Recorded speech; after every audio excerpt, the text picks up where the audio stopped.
बिहार सरकार ने घोषणा की है कि जून 2025 में शिक्षकों के चौथे चरण की भर्ती की जाएगी। 3 चरणों में लगभग 5 लाख शिक्षकों को बिहार में भर्ती किया गया है। एक मोटा मोटा सा आंकड़ा यह है, लेकिन चौथे चरण की भर्ती में भी कोई कम पद नहीं है। 90,000 पदों पर यह भर्ती की जाएगी। पूरे देश के अभ्यर्थियों के लिए 90,000 पदों पर एक बहुत बड़ा अवसर है। परंतु बिहार में नौकरी का रास्ता जो है वो एस-टेट से होकर के गुजरता है। अगर आप लोगों को कक्षा 9 और 10 का अध्यापक अर्थात टीजीटी बनना है, कक्षा 11-12 का अध्यापक अर्थात पीजीटी बनना है, तो उसके लिए आपको बिहार में एक परीक्षा देनी होगी जिसका नाम है एस-टेट। क्या है एस-टेट, उसके बारे में चर्चा करेंगे। कौन भर सकता है, क्या एज है, एग्जाम कैसा आएगा, सिलेबस क्या होगा, पेपर कैसा आएगा, ये सारे विषयों पर तो बात करूंगा ही करूंगा मैं। लेकिन विद्यार्थियों के 2 प्रश्न हैं। पहला प्रश्न तो ये है, जिन लोगों को एस-टेट की जानकारी है उनका प्रश्न ये है कि भाई ये घोषणा हो गई है कि जून में प्रक्रिया आरंभ हो जाएगी टीआरई 4.0 की, तो और अब तो टाइम भी नहीं बचा है, तो क्या जो अभी एस-टेट की परीक्षा देंगे, जिन्होंने आज तक एस-टेट पास नहीं किया है, वो इसकी परीक्षा देंगे तो क्या उन्हें चौथे चरण की भर्ती में अवसर मिलेगा? एक बात। दूसरी बात, इसका नोटिफिकेशन कब आएगा? तो विद्यार्थियों पहले इन्हीं दोनों प्रश्नों पर बात कर लेते हैं।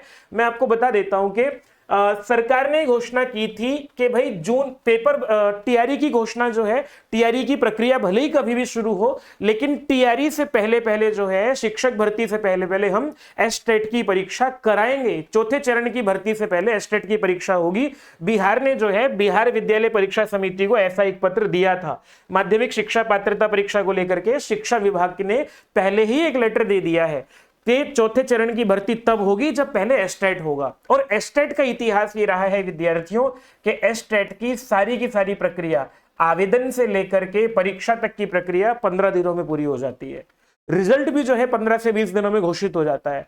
तो अगर हम लोग ये मान लें कि जून के लास्ट में, हालांकि जून का लास्ट कहा गया, हो सकता है जुलाई का शुरू भी हो जाए, लेकिन अगर टीआरई 4.0 का जो है वो नोटिफिकेशन जून के लास्ट में 25 जून से लेकर के 5 जुलाई 10 जुलाई तक आता है, तो उससे पहले पहले पूरी प्रक्रिया हो जाएगी, इसमें कहीं कोई शंका नहीं है।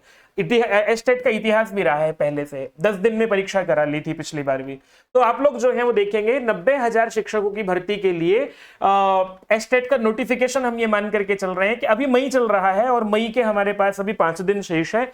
तो मई लास्ट के में कभी भी आप लोगों को, आज कल परसों तरसों जब भी आप लोगों को इसका जो है वो नोटिफिकेशन देखने को मिल सकता है। और 10 जून के आसपास लगभग परीक्षा हो सकती है, क्योंकि 10-15 दिन के अंदर अंदर जो है 7-8 जून तक अगर इन्होंने एग्जाम की फॉर्म भरने का डेटा रखा, फिर आपको 2-3 दिन के बाद ही 10 जून 12 जून तक पेपर ले लेंगे और फिर आप लोगों को जल्दी ही आंसर की जारी कर देंगे। और टीआरई 4.0 की घोषणा से पहले पहले 25 जून के आसपास जो है कभी भी इसका रिजल्ट घोषित कर दिया जाएगा। तो अपने मन से विद्यार्थियों आप लोगों को एक तो पहला प्रश्न ये हटा देना चाहिए कि टीआरई 4.0 में मौका मिलेगा कि हाँ भाई बिल्कुल मिलेगा। और एक अच्छी बात यह भी है कि इसमें बहुत आसान है इस पेपर को पास करना। ठीक है, 4.0 में मौका मिलेगा और नोटिफिकेशन को लेकर के डेट्स भी मैंने लगभग कैसे हो सकता है ये, वो भी मैंने आप लोगों के सामने रख दिया है। अब बात करते हैं कि बिहार में अगर अध्यापक बनना है तो एस-टेट किस किस को जरूरत है। देखो विद्यार्थियों, बिहार में 4 चरणों में 4 अलग अलग वर्ग हैं जिनमें की शिक्षक भर्ती निकलती है। अगर आप लोग देखोगे तो 1 से 5 का अध्यापक बनना है तो आपको सी-टेट का लेवल 1 प्राइमरी लेवल का जो होता है उसको पास करना होता है। 6 से 8 का अध्यापक बनना है तो सी-टेट का लेवल 2, ठीक है, इनको ही पास करके आप लोग बिहार में अध्यापक बन सकते हैं। और सी-टेट का एग्जाम अभी हो नहीं रहा है, तो जिनका पहले दिसंबर वाला हो रखा है, दिसंबर वाला सी-टेट जो हो रखा है, तो वो लोग आवेदन कर सकते हैं 1 से 5 और 6 से 8 के लिए। लेकिन 9 से 10 और 11-12 के लिए एस-टेट का पेपर आप लोगों को देना होगा। अगर आपने पहले कभी एस-टेट पास कर रखा है, कभी भी, क्योंकि लाइफ टाइम वैलिडिटी है, आपको दोबारा ये एग्जाम देने की आवश्यकता नहीं है। एस-टेट का पेपर 1 जो है वो 9 से 10 के लिए और एस-टेट का पेपर 2 11-12 का अध्यापक बनने के लिए। इसे आप टीजीटी कहते हैं, इसे आप पीजीटी कहते हैं। ठीक है विद्यार्थियों, तो पेपर 1 पेपर 2 का आप लोगों को जो हम आगे बात करने वाले हैं, पेपर 1 टीजीटी के लिए, पेपर 2 पीजीटी के लिए, तो ये पास करने होंगे। कि इसके बारे में और क्या बात करनी है विद्यार्थियों, अब मैं ऑफिशियल नोटिफिकेशन से आप लोगों के सामने ये सारी बातें रखने वाला हूं, है ना। वैलिडिटी क्या है इसकी, सारे प्रश्नों को बहुत आसान भाषा में 11 पेज का नोटिफिकेशन है जो 2024 का एस-टेट हुआ था उसका ये नोटिफिकेशन है और उसके आधार पर आप लोग देख पाएंगे। ठीक है, पेपर आपका जो है वो एक ऑफलाइन पेपर होगा। ठीक है, ऑनलाइन पेपर नहीं होगा विद्यार्थी, ऑफलाइन होगा। आपको पूरे भारत से आप कहीं भी हो बिहार में जाकर के परीक्षा देनी होगी और एक OMR शीट बेस्ड पेपर होता है, एक प्रश्न होगा जिसके 4 ऑप्शन होंगे। नेगेटिव मार्किंग पेपर में नहीं होती है और 1 अंक का पेपर होता है, 1 अंक का एक प्रश्न होता है। ठीक है, 150 प्रश्न होंगे, 150 अंक जो है आप लोगों को मिलेंगे। 150 अंक में से 75 अंकों पर आप पास कर सकते हैं। कितना आसान, पूरे भारत में सबसे आसान जो है वो एस्टेट पास करना होता है। ठीक है, और हर कोई जो है इसमें पास कर लेता है अगर थोड़ी सी पढ़ाई कर ले तो भाई पहले तो हम लोग बताते थे टीजीटी के लिए जो पेपर 1 होता है उसके लिए कौन कौन से विषय हैं। ये विषय हैं हिंदी, उर्दू, बंगला, मैथिली, संस्कृत, अरबी, फारसी, भोजपुरी, अंग्रेजी, गणित, साइंस, सोशल साइंस। इन विषयों के साथ साथ जो है और भी विषय है, शारीरिक शिक्षा है, शारीरिक शिक्षा पीटीआई का अध्यापक बनाने के लिए होगा। और इसके अतिरिक्त और भी विषय जो है वो है म्यूजिक, है ना, म्यूजिक है, ललित कला है और नृत्य है। इन विषयों में आप लोग बिहार में अध्यापक बनने के लिए आवेदन करेंगे और उससे पहले इनका पास करना पड़ेगा आप लोगों को एस्टेट। अच्छा, ये कुछ ऐसे विषय हैं जिनमें बीएड की आवश्यकता नहीं है। मैं आप लोगों को नृत्य, ललित कला, संगीत और शारीरिक शिक्षा, इन विषयों में आप लोगों को बीएड करने की आवश्यकता नहीं है। जो भी इनकी स्नातक परीक्षा होती है उसके आधार पर आप लोग आवेदन कर पाएंगे, क्योंकि ये बहुत सारे विद्यार्थियों के मन में प्रश्न होता है कि हमारा बीएड नहीं है या बीएड है तो कैसे करेंगे। एक बात और विद्यार्थियों के, इसमें अपीयरिंग कैंडिडेट्स के लिए जगह नहीं है। आप लोगों को जो है, क्योंकि एग्जाम ही हो जाएगा, एग्जाम होकर के फिर टीआरई 4.0 का नोटिफिकेशन आ जाएगा, तो अपीयरिंग कैंडिडेट्स जो है इसमें आवेदन नहीं कर पाएंगे। और केवल ग्रेजुएशन चाहिए और बीएड चाहिए, 2 चीज चाहिए। आप लोगों में से जिसने भी स्नातक किया हुआ है और उसके साथ बीएड किया हुआ है वो आवेदन कर सकता है। 50% अंक होने चाहिए। ठीक है, ये आप लोगों को यहां से इतनी सी जानकारी है। जिस विषय में आप लोगों को आवेदन करना है उस विषय का साथ ग्रेजुएशन और उसके साथ आपने बीएड किया हुआ हो, बस इतनी सी बात है। एलिजिबिलिटी को लेकर के तो ये हुई बात। ठीक है विद्यार्थियों, अब बात कर लेते हैं जो स्पेशल एजुकेशन होती है, स्पेशल एजुकेशन टीचर बनना होता है, उसके लिए आपने ग्रेजुएशन किया हुआ हो और स्पेशल एजुकेशन में बीएड किया हुआ हो। और अगर स्पेशल एजुकेशन में बीएड नहीं है, नॉर्मल बीएड है, तो नॉर्मल बीएड के साथ आप लोगों का स्पेशल एजुकेशन में सर्टिफिकेट या डिप्लोमा कोई कोर्स किया हुआ तो आप लोग कर सकते हैं। और इसके साथ साथ जो अंतर दिव्यांगता है उसमें 6 माह आप लोगों ने अध्यापन किया हुआ हो। जब आप लोग स्पेशल एजुकेशन में बीएड करते हैं या सर्टिफिकेट कोर्स करते हैं तो उसमें 6 महीने आप लोगों को पढ़ाना भी होता है, जैसे बीएड के बाद ट्रेनिंग होती है वो वाली, तो वो किया हुआ हो आप लोगों ने, तब आप लोग इसमें जो है वो आवेदन कर सकते हैं। अच्छा, सब्जेक्ट कॉम्बिनेशन को लेकर के बहुत आसान सा है, सब जगह वही होता है।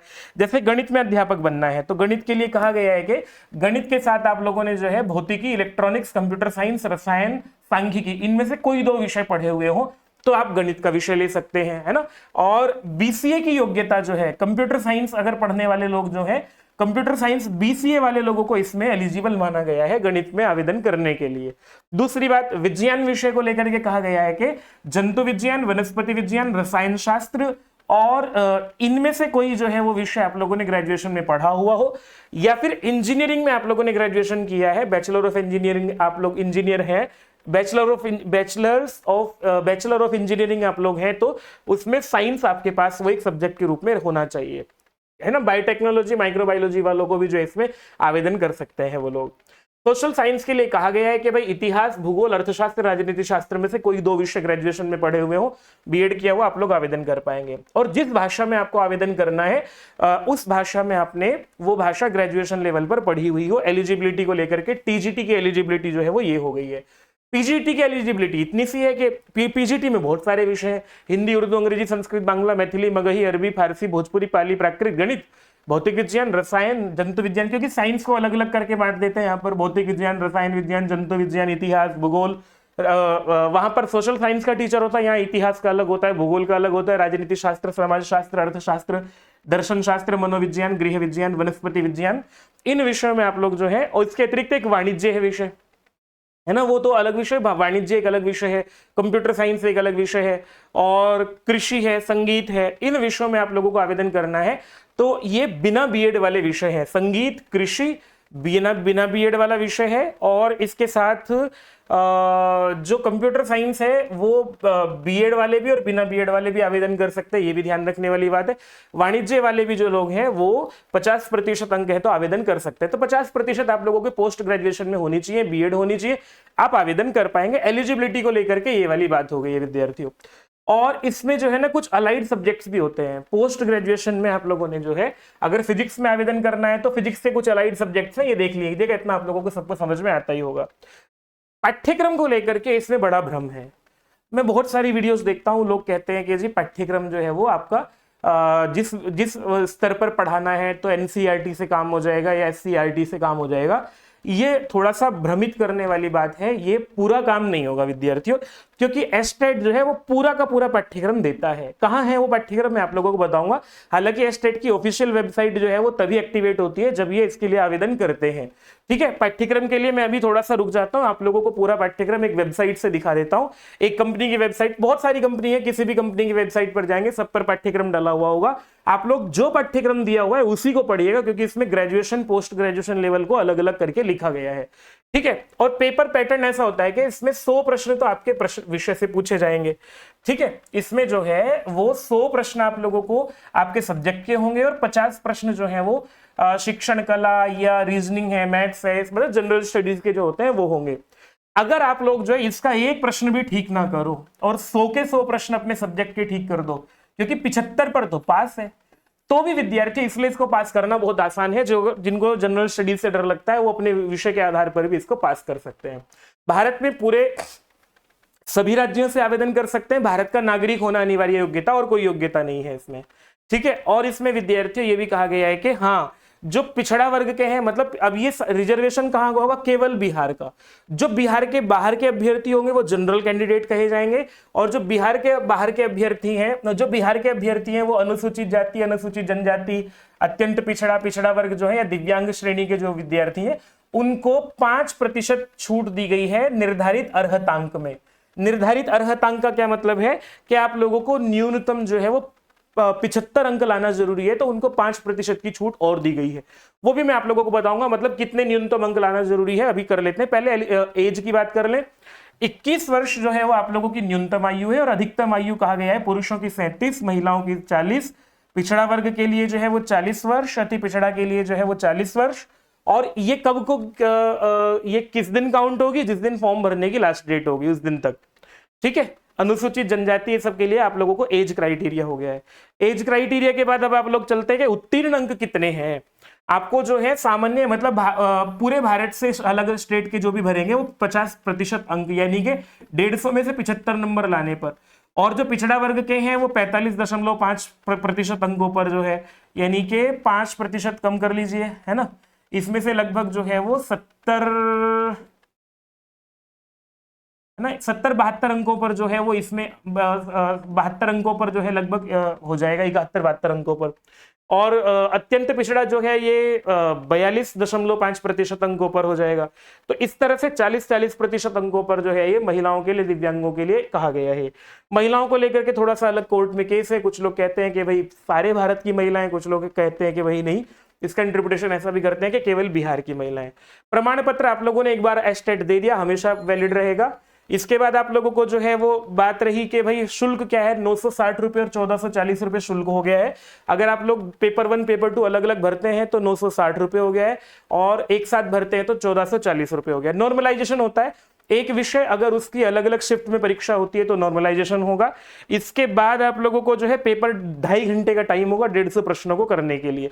और फॉर्म भरने के लिए ऐसे एक वेबसाइट आएगी, BSc BStet 2025 आ जाएगा यहाँ पर लिखा हुआ, उस पर आप लोग फॉर्म भर पाएंगे ये। ठीक है, तो ये वो सारी की सारी जानकारियां हो गई हैं। अच्छा, फॉर्म भरने के लिए क्या क्या डॉक्यूमेंट चाहिए, ये डॉक्यूमेंट्स की लिस्ट है, आप लोग एक बार स्क्रीनशॉट ले लेंगे तो इन डॉक्यूमेंट्स के आधार पर आवेदन कर पाएंगे। एक शॉर्ट्स बना करके आप लोगों को ये जानकारी हम लोग दे देंगे।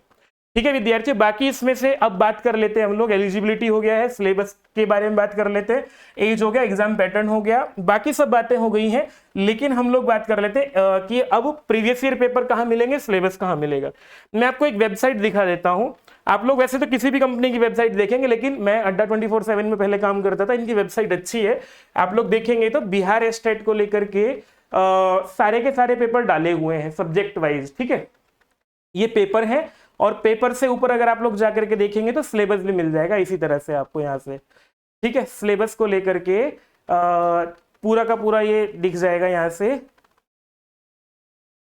ये सिलेबस है विद्यार्थियों, पेपर 1 और उसका जो है ये सिलेबस है, इस पर क्लिक करेंगे तो ऐसे सिलेबस आपके सामने खुल जाएगा। ये आपके सब्जेक्ट का हुआ और ये जनरल वाला पार्ट हुआ आपका, ठीक है। इस तरह से आप लोग इसको यहाँ पर देख पाएंगे। ये सिलेबस हुआ आपको जो दिख जाएगा कि पेपर 1 के लिए है। पेपर 1 का सिलेबस का मतलब है कि आप लोग टीजीटी के लिए, और पेपर 2 का मतलब है कि आपका पीजीटी के लिए सिलेबस है, ठीक है। पीडी अपना अपना सिलेबस डाउनलोड कर सकते हैं आप लोग, और बाकी जो है वो मैंने सब जानकारियां आप लोगों को दे ही दी है। फिर भी मन में कोई प्रश्न है वो आप लोग कमेंट बॉक्स में जाके छोड़ दीजिएगा, और आप लोग चैनल को सब्सक्राइब करेंगे तो आपको ऐसी महत्वपूर्ण जानकारियां उपलब्ध होती रहेंगी ऑथेंटिक रूप से। इस वीडियो में इतना ही है। कमेंट बॉक्स आपके लोगों के लिए प्रतीक्षा रहेगी, चैनल को सब्सक्राइब जरूर करेंगे, उससे आपको एस्टेट और मैं अलग अलग विषयों को लेकर के भी आप लोगों से बात कर सकता हूं। अपना विषय, अपना नाम जरूर लिखिएगा। बाकी TRE 4.0 के लिए भी आप लोगों को विशेष जानकारियां देंगे। प्रणाम।